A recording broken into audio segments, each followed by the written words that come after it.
and welcome to Viewpoint. If you thought the publication of the McGrail Inquiry report was the end of the matter, think again. This week has seen a fierce exchange of press releases and interviews from both the Chief Minister and the opposition leader. Will Fabian Picardo challenge the report's findings, and should the public fund it? The GST says Mr Picardo should resign, but all his ministers are standing behind him. Tonight on Viewpoint, we continue the debate. I'm joined by the Minister for Justice, Trade and Industry, Nigel Feetham. Good evening. Good evening. And also Opposition MP Damon Bosino. Good evening. Hello. Good evening. Plus, we'll be hearing from Police Commissioner Owain Richards on some of the report's findings later on in the programme. And if you have any questions or thoughts, you can email viewpoint@gbc.gi, but please do keep your messages brief. Thank you. Right, let's get straight down to it. Nigel Feetham, you are the Minister for Justice. Can I ask you, what did you think when you read the report? Obviously, Ross, the report makes uncomfortable reading, but it cuts in every single direction. But of course, you have to look at what the original allegations were. The original accusations levelled against the Chief Minister were that there was a corrupt conspiracy by the Attorney General, by the Chief Minister of Gibraltar and by the Deputy Governor. The chairman of the inquiry found that there was no corruption, no conspiracy, and he declined to recommend an award for damages and indeed an apology. You can, by reviewing the inquiry report, you can make selective choices of paragraphs in the report, and you can select, and I'm sure that Damon would select certain paragraphs in the report. The most serious selection is allegation. Selection. Finding. You're talking about selection, but the most serious one, the finding, is that the Chief Minister made grossly improper attempts to interfere in a police investigation. Yes, and the Chief Minister has categorically disputed that. And last week, Ross, the Chief Minister, when he was sitting here being interviewed by you, he said he was in the process of obtaining legal advice. I can confirm to you tonight that the Chief Minister has obtained that advice. The advice is robust, and therefore, in my view, the Chief Minister should challenge those findings in the report that you're suggesting makes uncomfortable reading for him. And it's important, Ross, to respect his constitutional right to do so. In other words, it is a fundamental pillar of our Constitution that any person that has an adverse judicial finding against him has a right to appeal. This right doesn't just apply to every citizen of Gibraltar, excluding the Chief Minister. It also obviously applies to the Chief Minister. Okay, so Peter Openshaw is wrong in some of his findings in respect of the Chief Minister. Is that what you're saying? Sir Peter Openshaw has made findings which the Chief Minister disputes as not being the correct interpretation of the evidence before him. I'm not criticising Sir Peter Openshaw. All I'm saying is that it is inherent in the judicial system for judges to express opinions and make decisions based on their interpretation of the evidence, which is subsequently appealed, and the court then overturns the decision of the findings of a court. And we have, in Gibraltar, an appellant system that works very well. OK, This is quite shocking to hear the Minister say this is Alice in Wonderland stuff. It will be interesting to learn, or for him to confirm, because it doesn't suit you. Who's going to be paying. I've kept quiet whilst you were making those remarkable statements. Who's going to be paying for this? Let us not forget what has happened here. The Gibraltar public, all of us, you, all of us here as taxpayers, have spent £8 million for this inquiry, commissioned by the Chief Minister and the leader of this government. And he said that the results of this inquiry would produce the truth, the whole truth, and nothing but the truth. It so happens that the elements of the truth which you have quite rightly referred to, which is that he was found to have committed acts of gross impropriety in attempting to interfere in a live criminal investigation, for Although goodness he sakes. did not. I think it's very important to specify that he Attempted. did not. That's fine. Yeah. Look, I have set out exactly what the finding was, which was an attempt to do it, and that in itself is something which ought to be investigated. But this is very, very serious, and it is very sad that the Chief Minister didn't do what I expected him to do, which was on the publication of the report on the 23rd of December at 3 p.m.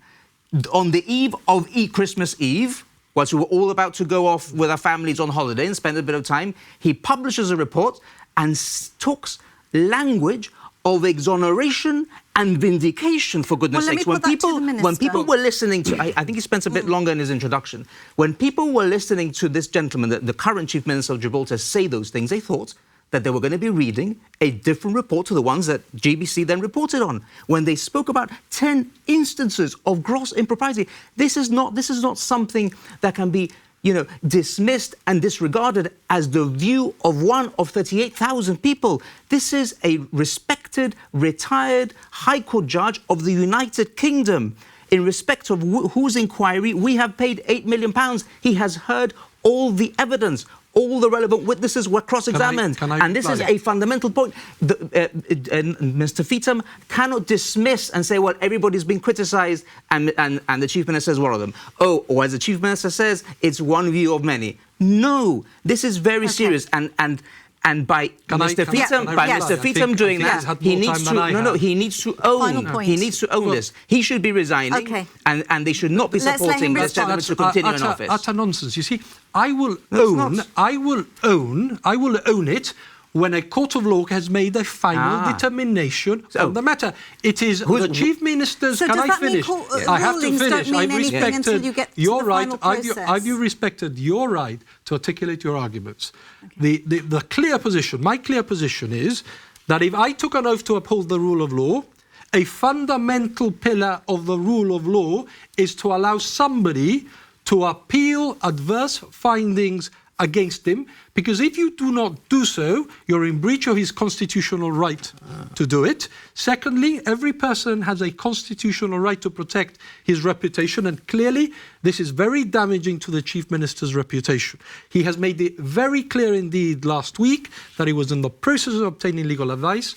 I say that the advice has already been obtained, and that therefore I think that this will be challenged in a court of law, and we've got to allow the Chief Minister to go through the necessary legal process. You said to me, or rather Mr. Bosino said, well, the Chief Minister has said that he's been exonerated. The Chief Minister said that the government had been exonerated because the original accusations against the government was that there was a corrupt conspiracy. The judge clearly found that there was no corruption, no conspiracy in terms of the removal of Mr. McGrail. Of course, he wishes to ignore that. I'm not sure that's accurate, that there was a finding that there was no corruption. It was beyond his terms of reference. There are many things which have been said by the Chief Minister which are actually not accurate. When you interviewed him, they were simply not accurate. And to place in a pedestal of something which is positive for the government, to say that, well, Mr. McGrail didn't receive compensation or the apology, I think it was, he did not receive those things because it wasn't within Sir Peter Openshaw's terms of reference. To try and spin that in that way is wrong. Actually, you haven't even read the paragraph. Of course, I've read the entire report. You haven't even read it. But one, who's going to pay for that challenge? Secondly, we'll talk about the challenge in a moment. Because that's very important. If it was outside his terms of reference, the reality is that he did say it. He said very clearly, Sir Peter Openshaw said very clearly that he was not recommending either an apology or compensation. It's in the report. But why? Let me ask Mr. Feetham Don't selectively read things. Why? Because he was out with his terms of reference, Nigel. Both ways. Okay, you are selectively choosing. I'm selectively those parts choosing of the report the damning things that are intended to damage the Chief Minister for political reasons. The reality is that you can't win a general election. And therefore you're expecting the Chief Minister to resign in order to have a midterm election. I'm happy for you to take over. Which is what you want. You would even lose a midterm election today. Can I get a question in, please? Maybe, Guys, but put it to the people. Let's have the election now. Minister and opposition MP. Stop, interesting... please, so that I can ask a question. OK, my question to you is, you implied that we should not draw any conclusions because the process is not finished and that the Chief Minister wants to. But that's not how the law operates, is it? A finding is made. That is the finding that we have. I said that people are entitled to draw their own conclusions from what they've read in the report. I'd like you to give me your conclusions. What I'm saying is that as Minister for Justice, having taken an oath to respect the rule of law, the Chief Minister has a fundamental right, as a fundamental tenet of the rule of law, to appeal the findings against him. Absolutely. And that therefore no judgment or inference should be drawn, certainly by me, by me, until that has reached a final determination. This is smelling like a get out of jail card. And it's simply convenience and it's shameful. It's shameful that they should be all of them be behaving this way. One, you haven't yet said, confirmed that this is going to be paid for by the taxpayer. That's what you've confirmed. You said, I think he may be challenging. You haven't confirmed that he will be challenging. And then the interesting effect of what he has said is that what if he challenges and he's unsuccessful in overturning the findings? Do you then resign? Because then it gets to a point where you end up the redress that's available to you. That is an entirely speculative question. We will wait for a final determination. And I take with a pinch of salt that you have received robust advice. By a court, well, I tell you what. I take it with a pinch of salt. I tell you what, that advice was delivered by one of the best leading counsels in Gibraltar. We're going to move this on. I just want to put this point to bed. Minister Garouan has issued the advice. Minister Feetham, we're going to move on. Let me just put this point to bed. So you have read the report. You have seen the findings of Sir Peter Openshaw. So you're basically saying you stand by the Chief Minister's actions and behaviour as set out in the inquiry report, and you offer him your full support. No, you're asking me whether I stand behind the Chief Minister. That's the question. Of course I stand behind the Chief Minister, because the Chief Minister has a constitutional right to appeal those findings, and therefore we have to give him an opportunity. Incredible. We have to give him an opportunity to seek whatever legal redress he chooses to take. I go beyond that. It's not me standing behind the Chief Minister. The Chief Minister has the unanimous support of the Cabinet. And therefore, there you have it. If the opposition, admit, you don't even have to wait. Shocking. You don't even have to wait for the no confidence motion in Parliament. I can tell you here today, tonight, the Chief Minister has the unanimous support of the Cabinet. Let me put you this question coming in from Jonathan. How are we expected to trust this government with the upcoming treaty when they allow and support a Chief Minister who, according to the report, has crossed red lines, tried to intervene in a criminal investigation and has put his friend and mentor's interests before Gibraltar's own interests? So how are we supposed to trust this government based on the findings of the report, Mr. Feetham? I think the question was more specific. How can we trust the Chief Minister and the government on the treaty? The Chief Minister has been negotiating the treaty for the last 9 years. The Cabinet has met on 4 occasions this week, on 2 occasions last week. We've gone through the draft treaty text. The amount of work that the Chief Minister has put into this is deserving of absolute credit by everybody, in my view, by everybody in Gibraltar. Of course, it's the democratic right of people to disagree or to agree with the treaty text once it's made public. But I think one has nothing to do with the other. These are. I think Mr. Feetham is making a huge and significant political mistake for himself. But I'm concerned about Gibraltar.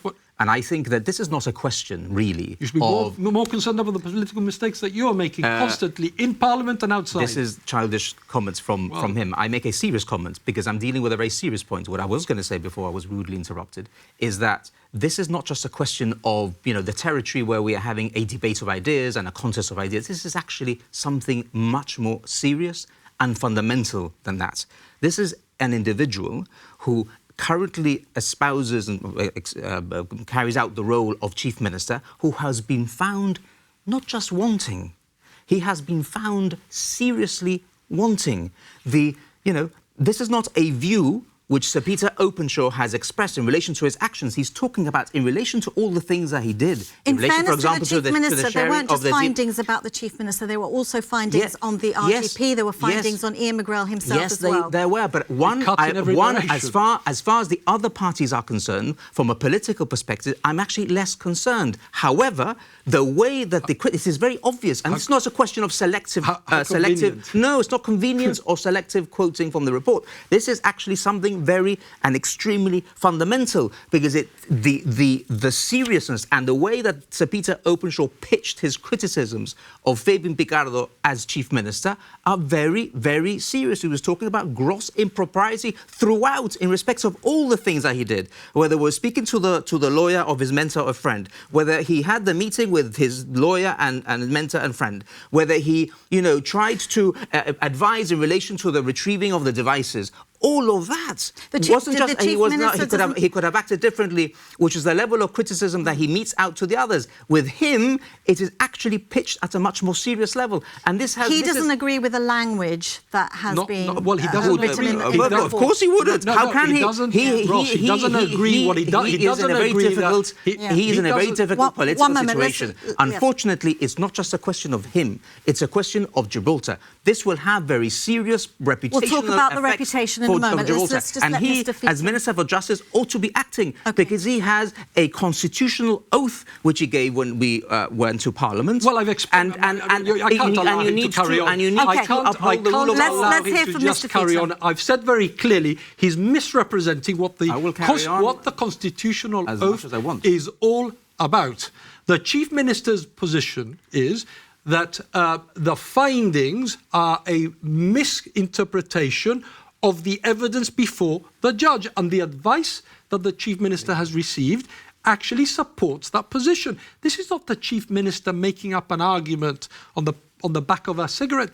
But it must be said that Sir Peter Openshaw is a highly experienced ex-High Court judge. He's prevailed over numerous inquiries. I'm not criticising the judge. I am not criticising... But you must be criticising the judge if you don't agree with the findings. No, because it's inherent in any judicial decision that a person has a right to appeal, and it is common when decisions are appealed for the appeal court to overtake the decision of the lower court. Okay, so let me put this to that extent, Ross, it isn't a criticism of the judge. It's just the inherent nature of the judicial system allows people constitutionally to appeal a finding. But we don't have the appeal of finding. We have the findings of the report. This is a very obvious, transparent and fundamental exercise, a digression. It's not We have spent £8 million for this inquiry. The inquiry took months, and the substantive inquiry took weeks. Witnesses were cross-examined, and all the evidence was gone through, and we've had a decision.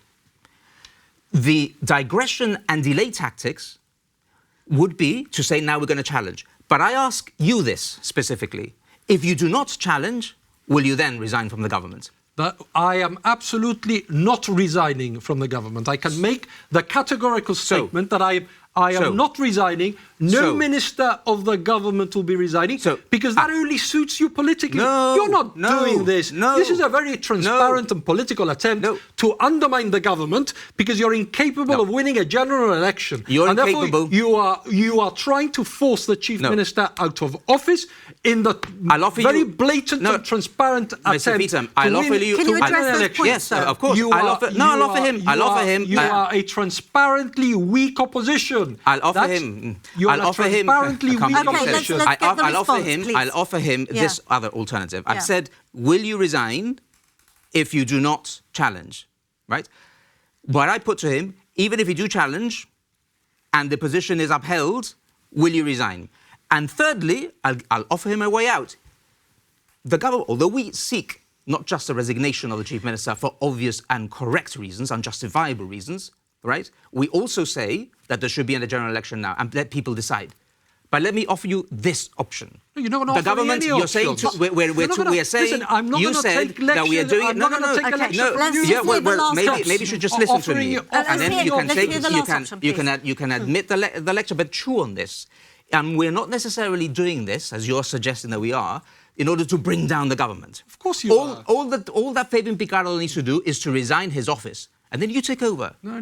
Well, there's You not a take question over. of me taking Why over. not? No, because... Or any of you. know The what? government doesn't need to go. No. The government can remain in place, but with a different chief minister. No. How about Because that as an you're option? You're asking the Of course, chief it's not minister... convenient. You're asking You're the playing chief minister to games, Mr. resign. Feetham. If the Let chief Mr. minister Feetham. resigns, then you've got to call a general election. It's a blatant attempt at obtaining a political advantage. Mr. Bosino, I are you don't confident? accept the premise of the argument. Mr. Bosino, Well, are you and I'm confident that should certainly a not general going to take. election be And I'm certainly. called? One moment, And I'm please. certainly not going to take advice from somebody who's lost Are three you leadership certain elections in his that party. if a general election would be called, think that that's the wrong, public actually. has enough confidence in the GSD for you to win? Are you certain of that?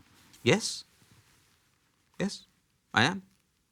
Okay. Yeah, we are ready to go. We are ready to go. How can you But what I say is he's wrong. What he's just said is actually fundamentally and absolutely not- wrong. but do you The not chief minister believe- can resign his office and support the party in parliament.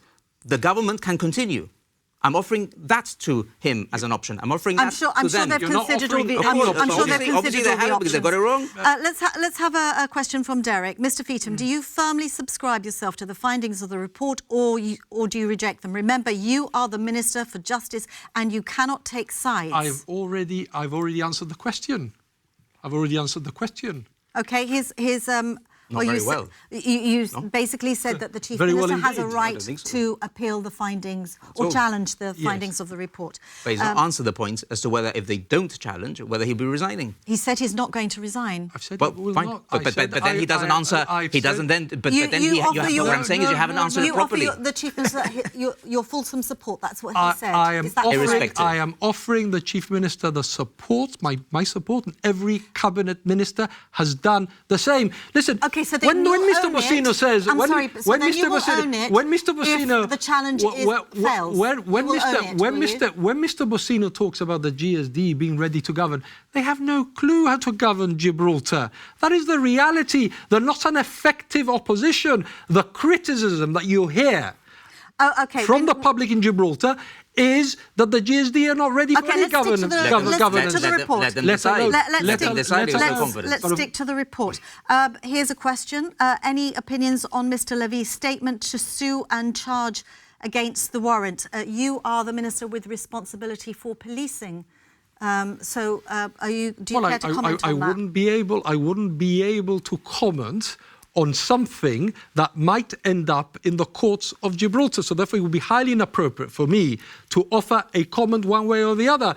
Mr. Levy has a constitutional and legal right to pursue legal action should he choose to do so. OK, William has a question here. The inquiry found that the Chief Minister had attempted to interfere in a live investigation.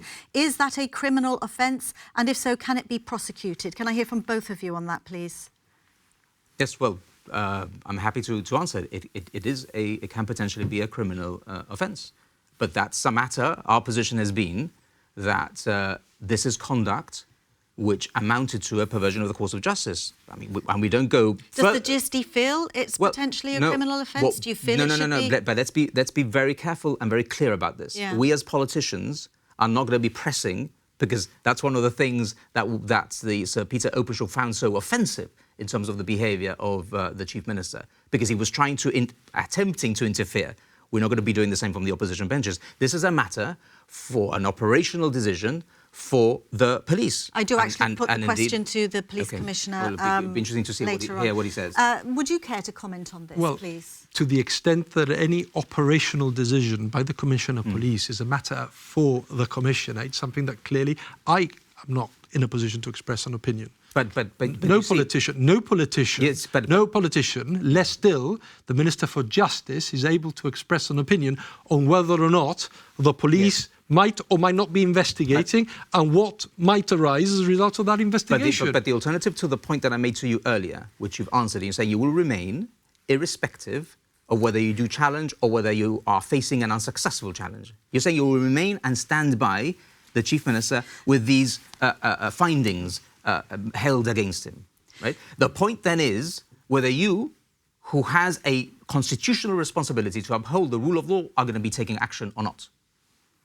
You see, that is an entirely speculative question. I am not going to make a decision here as to exactly what view we will take. So it's possible. What view we will take. Yeah. One would have to wait for a final decision. But will you accept the final decision? By a court, and then take that decision. I am not prepared.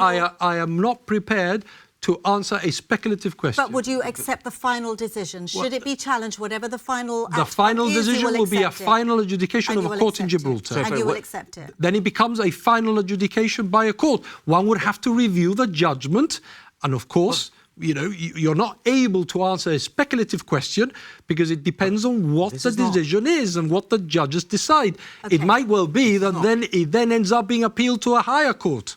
I don't know. So there could be a further. There could be a further stage after this. There could challenge. be. Of course, there could be. But you're not confirming. Like the Privy Court in the UK. I'm not a lawyer. So. Well, it could go to it could go to the Supreme Court. Yeah. It could then go to the Court of Appeal, and then ultimately it could go to the Privy Council. But what action are you considering taking? Well, he's speculating, aren't you? You're speculating that this is No, he's received the robust advice from Sir Peter Caruana. I imagine he's looked at I have seen the advice, and the advice is supportive of what the Chief Minister has stated publicly. It's very difficult to understand what the Chief Minister has stated publicly because it's been full of contradictions and rabbit holes and hodgepodge of different things. It's very difficult actually to understand. But the point that I think, with all due respect to Mr. Feetham, he's missing. He's talking about a challenge, almost stating as a fact that one is going to happen. He has said that he thinks they may challenge. It may be, therefore, that it's possible that they do not challenge. In those circumstances, will you then be looking at your position and also why would you expect the Minister for Justice to resign? I am not answering a speculative question. Why would you expect the Minister for Justice to resign? I expect not just the Minister for Justice to resign, but actually every single member of the Cabinet to resign because of the behaviour of the Chief Minister. Because you say this is very serious allegations, or not findings, or allegations, findings which have been made against him and not against any of the parties in all the other personalities. This is the problem with Mr. Mr. Bosino. He's dogmatic, and he's not only dogmatic in this area. He tends to be dogmatic on everything else. And when he doesn't get his way, he behaves like he behaved earlier in Parliament this week, where he throws tantrums like a child. OK, on that point, we are going to go to a break. Please join us in just a few minutes. We'll be hearing from the Police Commissioner, Owain Richards.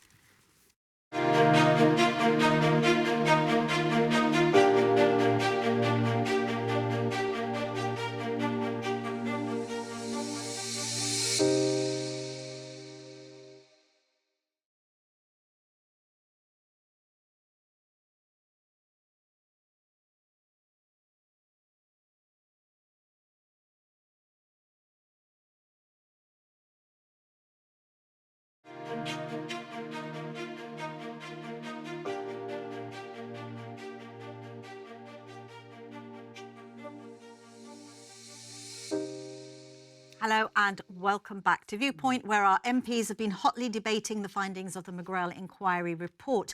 You can send your thoughts to viewpoint@gbc.gi.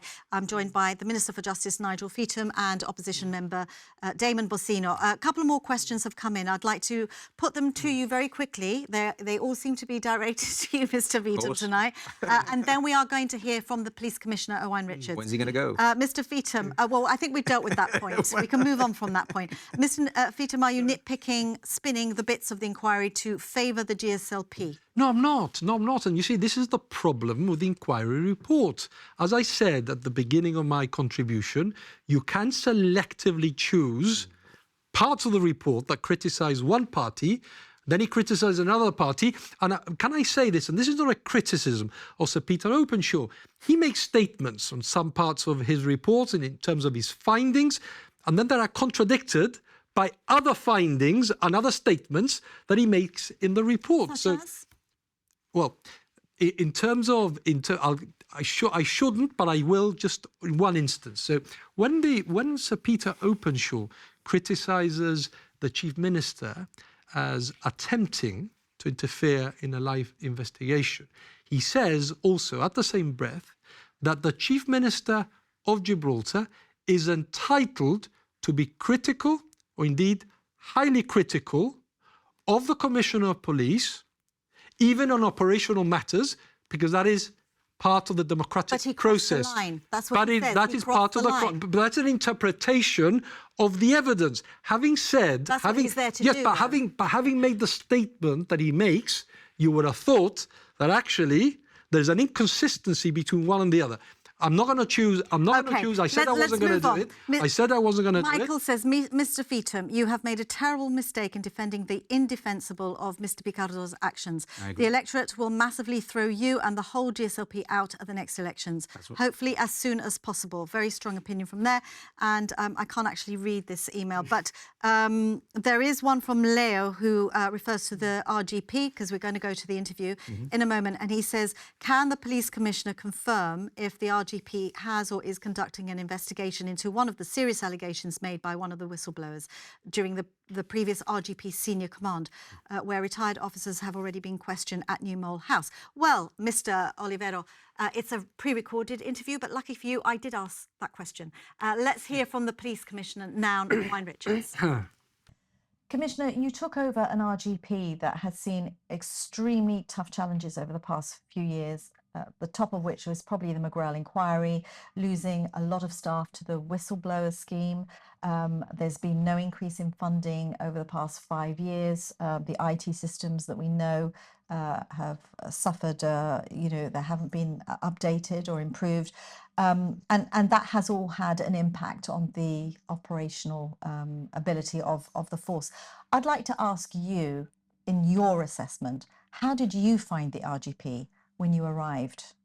I found the RGP to be incredibly resilient despite all these challenges, focusing on community safety, focusing on working in partnership with other agencies in Gibraltar, and for delivering to the public that we serve. That was an organisation that I found.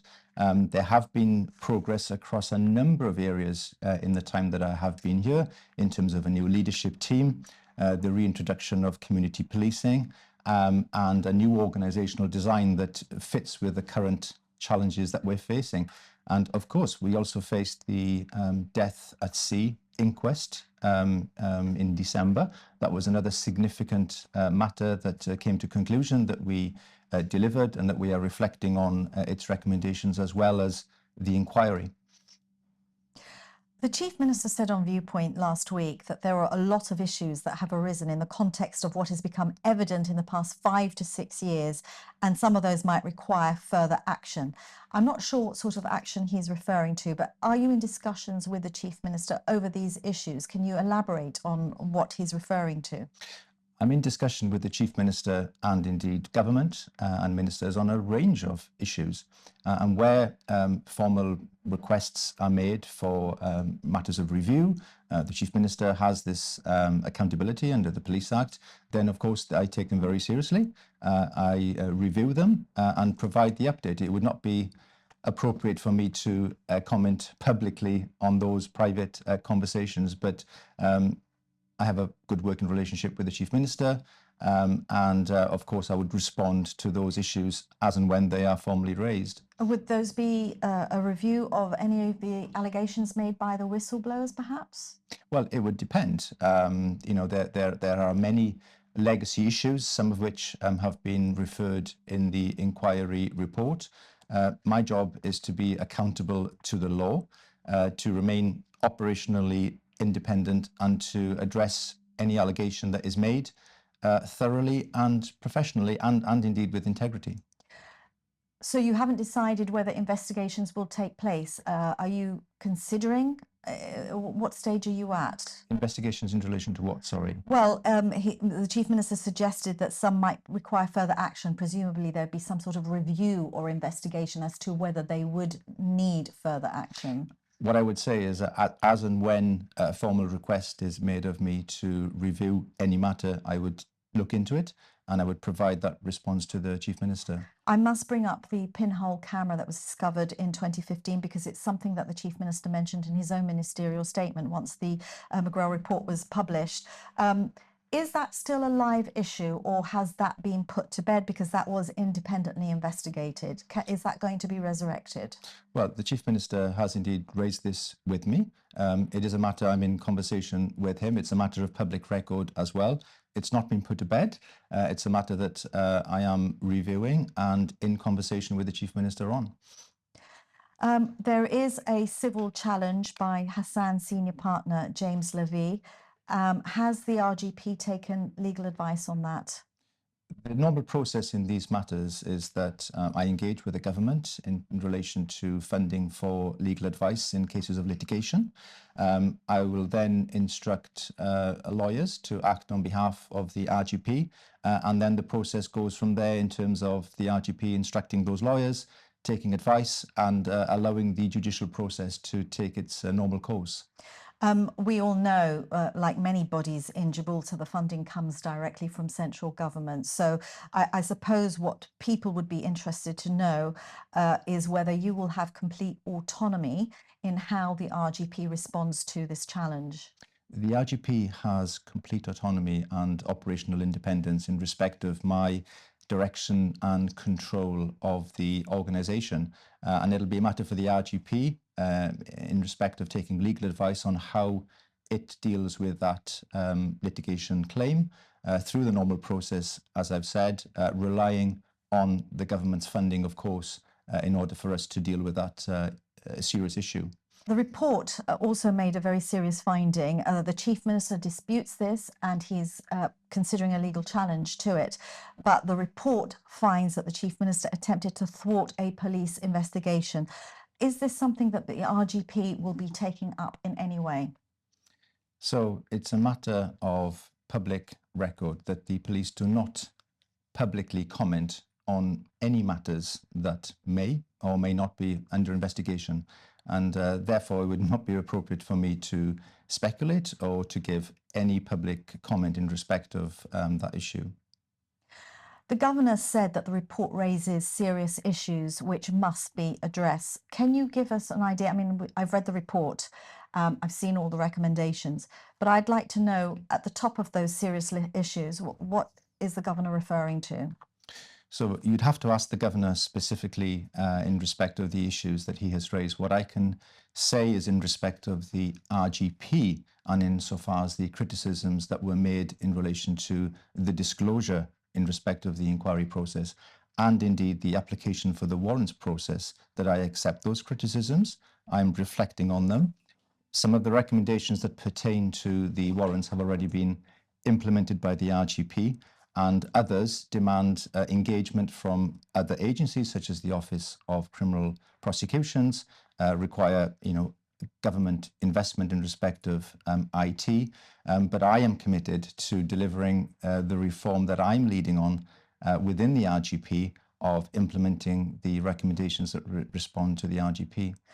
Talking about disclosures, the report said that, it criticised the RGP for not making comprehensive disclosures to the inquiry.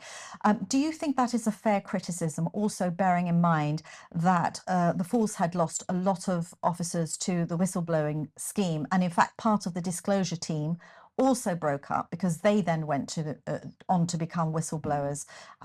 So do you think it's a fair criticism? It's not my role to offer an opinion or a judgment on the findings of the report. My role is to reflect on the criticisms that have been made, to learn the lessons, to strengthen the internal governance of the RGP insofar as that is concerned. And indeed, the chairman has recognised that the RGP has put that right in respect of its own, retention of notebooks, mobile phone policy, and that is something that I am overseeing and strengthening and making sure that we have in place so that those mistakes are not made again.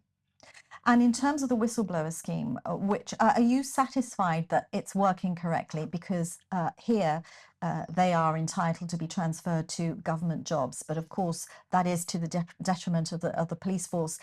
Richard Alger, the former police commissioner, said that he didn't know where his men had gone. He hadn't been informed. Is there anything with the scheme that you feel needs to be changed in any way? So I think what you're referring to there is government general orders. Yes. And the Police Act makes a specific point in relation to government general orders applying to police officers, say for it not being present in the Act. It allows for the transfer of police officers to the civil service, and there may be very good reasons for that in respect of officers who have suffered serious injury or ill health. It's not for me to comment on past decisions that have been made in respect of officers who are transfers. What I can tell you is that I have a constructive relationship and partnership with the government, with the Chief Secretary. So if there is a case in the future of an officer wishing to be transferred or a conversation in respect of that, I'm satisfied that those decisions would be taken fairly, that I would have a huge say in respect of that, and that it would be dealt with properly. And just to touch on one issue before we move on to the recommendations, in terms of the autonomy of the RGP, we know that staffing comes from can come from central government, the funding comes from central government.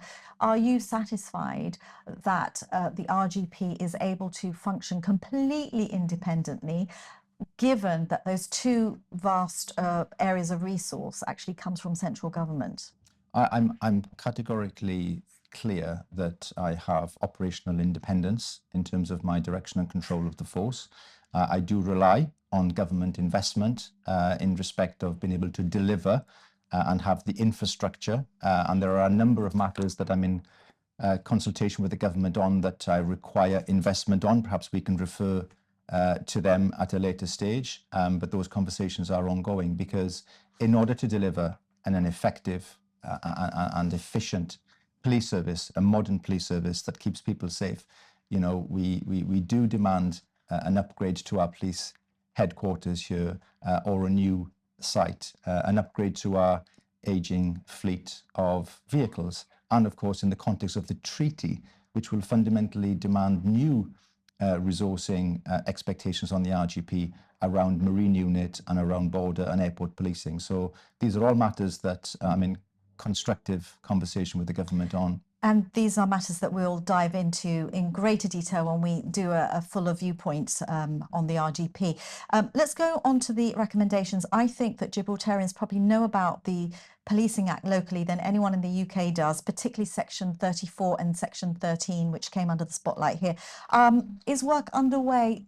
A lot of that, in fact, the work, the recommendations were in terms of protecting the police commissioner's rights as well. Is work on in progress as regards to updating that? So that's a matter for the steering group that has been set up by the governor and the chief minister to look at the reform of the governance of the police, and it's important to separate that from the reform that I am delivering in relation to operations, resources and culture within the RGP.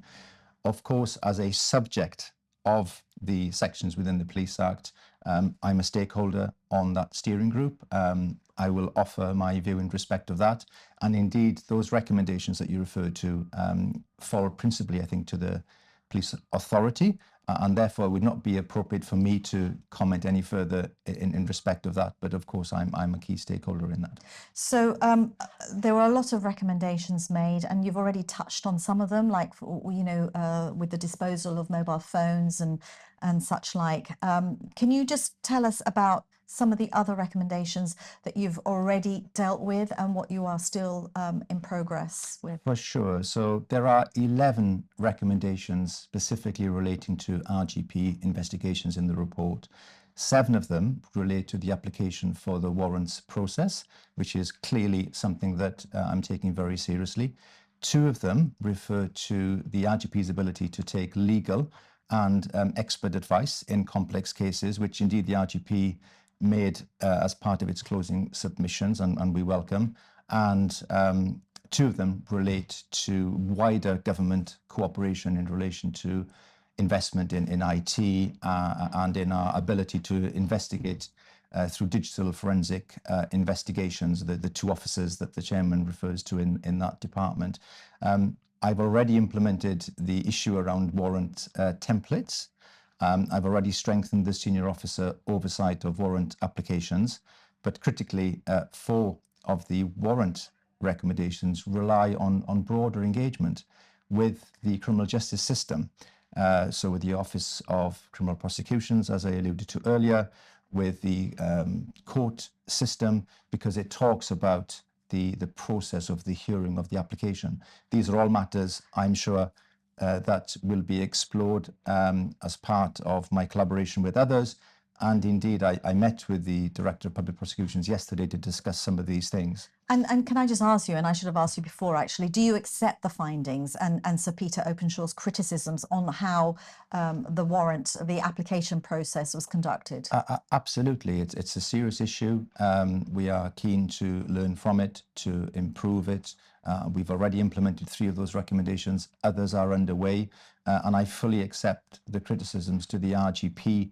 And I'm very sorry for the trust that has been damaged in the RGP in terms of the public. And my commitment is to deliver a professional institution to regain that trust and to deliver an organisation that our officers can be rightly proud of. So is that an admission that the RGP, even though it was an observation by Sir Peter Openshaw, are you admitting that the RGP did not conduct itself procedurally correctly as far as the warrant goes? It's not an admission in respect of anything. It is an acceptance that there is learning in respect of the manner in which the warrant was applied for.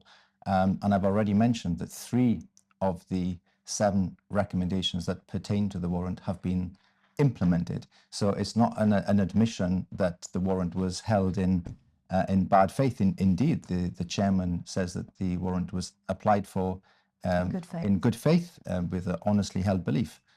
However, in terms of procedural improvements, of course, that is something that we have already undertaken and others are underway.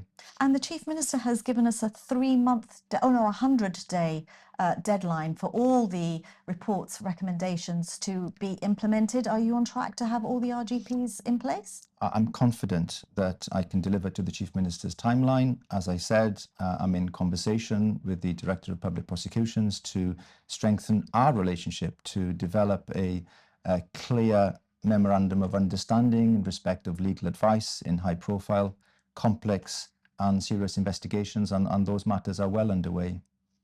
Commissioner Owain Richards, thank you very much for speaking to me, and I look forward to speaking to you in greater depth as to the changes and your plan ahead for the RGP in the coming months. Thank you very much. Thank you, Rose. And that was Police Commissioner Owain Richards speaking to me a day or so ago.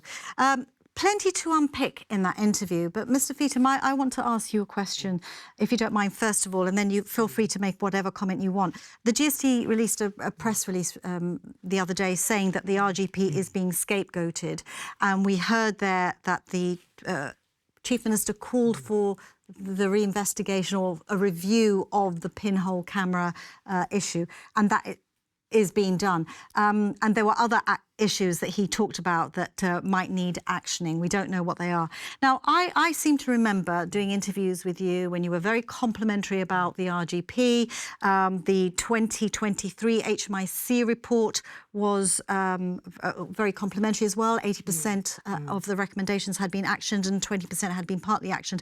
But it does seem to me as though the relationship between the government and the RGP did sour towards the end, to such an extent that when Commissioner Alger, ex-Commissioner Alger, retired, there was no statement whatsoever from the government. So can I ask you, what went wrong in that relationship? Well, let me tell you, Ross, that I have had an excellent relationship with the RGP. I've been extremely supportive of the RGP in the way that I discharge my responsibilities as Minister for Justice. I had a good relationship as well with the previous Commissioner of Police. I equally have a good relationship with the current Commissioner of Police. So therefore, I'm not sure that I'm not sure that I accept the tag that the government of Gibraltar doesn't have a good relationship with the RGP. Why was no statement made when Mr. Alger retired? I accept that there was a strain of the relationship as a result of the McGrail inquiry. Okay. Now, the Chief Minister's position is that given that there has been a change of leadership at the RGP, he has more confidence in the fact that there is a new commissioner, and I hope that we can put everything behind us, we can turn the page and we can move forward. The RGP is an institution that deserves the confidence of the people of Gibraltar. There have been historical issues. I believe that we can put those behind us. And let me also say... Will they get the resources they need? Well, I tell you what, I've given the RGP every resource that they've asked of me. In fact, I also reduced my own budget at my ministry in order to ensure that we could balance some of the needs of the RGP in the past. But I must ask you, as you're here, you are the Minister with responsibility for policing. We heard Commissioner Richards there talking about the need to update the fleet, the IT, the new building. Okay. They've not had, we know that they've not had an increase in their budget for the past 5 years. We've got the treaty coming along. Are they going to get the resources they need? The RGP will get every appropriate resource that they need in order to discharge the responsibilities. But of course, when you say, Ross, that I'm the Minister with responsibility for policing, I am designated constitutionally, and I've told you this but not legally. on a number of occasions, that I have constitutional responsibility for the police, but actually under the Policing Act and the Constitution, the principal authority for the police lays with the governor. The chief minister has a budgetary function, and therefore he is responsible for the funding of the police to the extent that any appropriation bill is required to be brought by the chief minister before Parliament. Can I also say, and this is important, I'll give way to Damon, because I think this is important, that I update the people of Gibraltar that we have had a meeting today. We have had a meeting today of the steering committee that was set up jointly by His Excellency the Governor and the Chief Minister to look at all aspects of police reform, and indeed to be able to pick on any recommendations arising from the McGrail Inquiry report. We met today. I have a document here. We've gone through every single recommendation. We've made excellent progress. In fact, many of the recommendations that Sir Peter Openshaw recommended in his inquiry report had already been adopted. They had already been adopted because you've got to remember that the underlying facts that led to the inquiry are 5 to 6 years old. The Gibraltar Police Authority has moved significantly. We have an excellent chairman. Okay. I'm not saying that the previous chairman was excellent, but we've had an excellent chairman. We'll go into detail. Peter Montegrifo. Yes, we'll go into more detail when we do the viewpoint, as I promised the Commissioner that we're going to be doing a viewpoint on the RGP and everything that it's been doing, and you're welcome to contribute to that. If we can just come to Mr. Bosino now for your reaction to some of the things that... But Mr. Feetham is absolutely right that many of the recommendations have not only, we understand, been implemented, but actually they were offered during the course of the inquiry by the RGP's legal team themselves. But I think one must see what the completely different approach taken by the Commissioner of Police to the Chief Minister. This is a man who has said that he is accepting of the recommendations and is learning of those recommendations. Well, the government has accepted all the recommendations. Completely different approach. No, completely different. Let me finish. No. Completely different, for diametrically opposed to the attitude that they're taking. You're absolutely wrong. In their We've accepted every single recommendation. You haven't even heard what I said. But there are 3 points I want to make in relation to what we've just said. First of all, it is very clear that in very specific diplomatic language, the Commissioner of Police has not ruled out the possibility of investigating the Chief Minister in relation to a criminal offence. That is what he has said. He neither said no, nor did he say yes. That's the standard reply. That is there. Well, don't get nervous, Mr. Feetham. Don't get nervous. Let me just make a point. The second point, I think you are. The second point, you've been in many difficulties throughout this debate. The second point is, which screams out when he's talking about the claim now made by Hassan's against, I'm imagining, the RGP, when he's talking about funding. He needs to seek funding from the Chief Minister. And this is a very important point about how we handle not just personal, but also professional conflicts of interest, which was the first recommendation made by the inquiry. We haven't touched that yet. Exactly. Yeah. We have already in our last manifesto very specific and actually quite strident and stringent policies in relation to that, precisely because Gibraltar is a small place. And in fact, Mr. Feetham only recently openly said officially now that he is also a partner of Hassan's in sabbatical, as indeed is Ms. Arias Vasquez, who is also a leadership potential How challenger. do we deal with this? Well, we deal with it with very specific, legally statutory-based proposals to ensure. The chairman specifically refers to the Canadian legislation, which has already been rejected by the Chief Minister as being not practicable in Gibraltar. We don't necessarily take that view. It's something that we need to look at, but we already have a commitment in our manifesto to ensure that this is dealt with. And the third point is that I wanted to emphasize is that these recommendations are recommendations which actually come from not just the RGP, but let us step back and not forget where we are and why we're having this debate. This debate is as a result of an £8 million inquiry which made very serious allegations of the behaviour of the Chief Minister, which obviously fed into the recommendations which Sir Peter Openshaw had to make. The first one being, and I repeat, the issue of conflicts of interest. Okay, let me update you. Let me update you on the recommendation in relation to the conflicts of interest. Well, the government of Gibraltar has instructed external counsel to advise the government on the drafting of relevant statutory provisions to deal with that part of the recommendation. But you see... What do you mean by external counsel? What do you mean by external counsel? External of Gibraltar, external of the Gibraltar government? External of Gibraltar. Oh, so you're going to pay out now that private firm? UK Council. Oh, I see. UK Parliamentary Council. Well, you want to avoid conflict of interest, But you see, you can't have it both ways. You know, here you have an opposition which criticises the government for everything that the government does, but doesn't engage constructively with the government. The government of Gibraltar, jointly with His Excellency the Governor, set up a steering committee to look at all aspects of police reform, including the police model and funding of the police.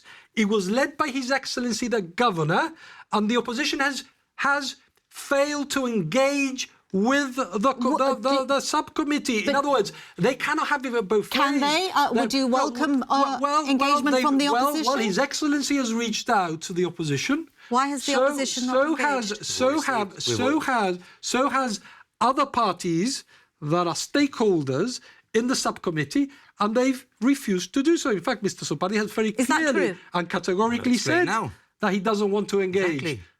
Exactly. This is not a question, the way he characterises it, of a failure to engage as if there's been a dereliction of our duty as an opposition to engage on this issue. It has. Of course it's a dereliction of your duty. We've actually stated that as a result. I mean, which bit of these findings does the minister not understand? Can you explain why you've not engaged? Because we cannot engage. Why not? When one of the co-chairs, as he puts it, not His Excellency the Governor, but the Chief Minister of Gibraltar has been found very seriously wanting in relation to these issues. How can we engage with an individual like that? It is impossible. That is a reason why we have said Okay, but isn't it in the public interest to have the opposition engage as well? It is in the public interest that Fabian Picardo should resign as Chief Minister now. He's not going to do that. He's already said he's not going to do that. You should be doing so. He's so dogmatic. In other words, he's saying this is not dogmatism. Come what may, this has been principled. Come what and having may, a moral the Chief compass. Minister should resign. But whilst he's in office, we're not going to engage in any matter which is in the public interest of Gibraltar, including something which is as fundamental as the reform of the police. This is smarmy, slimy politics in the extreme. Mr. Bosino. And this is not dogmatism. This is being principled and having a moral compass, which obviously you all lack. Okay. You are so dogmatic. There's been all the emails have been directed at Mr. Feetham, so I'd like to read this one that's directed at you. In all fairness, this one has come to you. There are other issues that we do need to talk about, the whistleblowers and, the recommendations and that, but we haven't got time on this Viewpoint. I'm going to go to this email and then we're going to go to final comments. This one is from Stephen to you. You talk of the findings, but one key finding was that someone is believed to be lucky to be in his post after the HMIC report. It was found that there were failings in the process of the search warrant. You're talking about the institution that enforces the law of Gibraltar. So how can a Member of Parliament say he is not as worried about the other findings? Maybe you should consider only one sector of the community has been vindicated, and that it is the countless police officers who terminated their employment early and have been raising for have been raising for close to a decade concerns over the organisation and are not talking, and we are not talking about the whistleblowers. These others have lost pension rights while seeing others even spend £8 million to defend their failings. Yeah. So is political electioneering more important than questioning why such failings existed and what is being done about it? Why are our members of Parliament only looking at one issue when there are so many other findings that should also cause concern? That is an email from Stephen. Can you answer that? I'm grateful for Stephen for raising that. I think it's a very highly legitimate point to make insofar as him focusing on the results. No, let's hear his answer. Because of the results of the HMIC report, which talks about endemic, I think, bullying within the police force. And look, bullying is one of the things I absolutely and utterly detest and hate and should not exist and should not be part of the workforce. And if what Stephen is saying is right, then of course that is reprehensible behaviour. If anybody is responsible for that, they should be taken absolutely to task. But the point politically, of course, that the point. It is not a question of ignoring it, as the minister is suggesting. Let's hear his response. It is not just as he is ignoring the bits which are critical of the Chief Minister. But it's not a question of politics in that sense. This is a question of fundamental morality and principle. This is a question of the Chief Minister, as I said before, having 10 very serious findings made against him. That issue is dealt with, but is dealt with the greatest respect tangentially. Perhaps it needs to be looked at specifically. But the main focus of the inquiry and the main result of the inquiry is a lambasting attack, blow after blow, against the current holder of the Chief Minister Ministership of Gibraltar. Yes, and that needs to be addressed. And the only way you can address that is by him resigning and having somebody else in place. Yes, and we would add an election now. What Mr. Bosino is saying is you ignore everything else. OK. One final email, and then we're going to go to final comments. This is from Frank. Police cases are dealt with by the Office of the Attorney General, Crown Counsel for assessment. Is there a conflict here? Sorry, can you repeat the question? Police cases are dealt... Yes, I'm not sure what police... are dealt with by the Office of the Attorney General, Crown Counsel for assessment. Is there a conflict here? So I'm not really sure I understand the question. No. We're talking about Michael Yamas, the Attorney General. No, I think that's not. Or the office, that's not the correct. OCPL. I think when the police, what Peter Openshaw was saying was that when the police are doing an investigation, they ought to seek advice. They ought to seek advice from government law officers, right? And to the extent that they are not able to advise, then the police ought to be able to instruct external counsel. That already happens. In fact, it was in his recommendations, but it already happens. I mean, I've approved the budget to allow the previous commissioner to do that. Then you've got to keep that advice separate from the Office of the DPP, Public Prosecutions, because, of course, the DPP are the ones that are responsible for prosecuting the action before the courts. So there has to be a separation. That already happened. I'm not sure what the conflict is, maybe because of the connection to government. I think that's what he's referring to. But, OK, let me just ask you, we're going to close now. The GSD leader said on Gibraltar today, people need to ask themselves what sort of Gibraltar they want. So let's close on that, Mr. Bosino. What sort of Gibraltar do you think the people of Gibraltar want? I'm absolutely convinced that the vast majority of people in Gibraltar are absolutely shocked at the behaviour as found by a very senior judge, Sir Peter Openshaw. As I said, we've spent a lot of money and all the evidence has been very carefully gone through. Witnesses have been very carefully cross-examined, and Sir Peter Openshaw clearly dedicated the most serious findings pitched at that level and opprobrium visited upon the Chief Minister. So, and this is very important because this has, as I said before, a societal effect. When young people want to get into politics, they look up to you and you have to have certain standards. This is not dogmatism. This is being principled. This is having a moral compass. This is understanding what is right and what is wrong. And the reality is that Sir Peter Openshaw did not accept the explanations that Fabian Picardo gave. And I am absolutely shocked and astounded, not just at his post-findings statements in interviews with you and in direct to the people through television screens, but also very saddened, quite frankly, that individuals like the minister who's here now and other members of this cabinet should be continuing to offer their political support to this man. Okay, thank you. So the people of Gibraltar, Ross, expect this government, to deliver on its treaty commitments, which we will do. They expect a government of Gibraltar to deliver on housing project commitments that we will do, and a government that protects jobs, security for the people of Gibraltar, and that takes the leadership that we have taken prior to, obviously, the decisions that were taken by the UK Exchequer in the context of the gambling tax, to restore the financial stability that we did do through the tax ministry that I lead. That is what the people of Gibraltar expect of their leaders at this point in time. And I can give you a commitment that we will deliver on those commitments. OK, I must ask you one very final question. The Chief Minister said this is his last full year. Do you still have designs on leading the party and becoming Chief Minister? I am focused on delivering the work that I'm doing through my ministries, and that is my priority at this point in time. OK.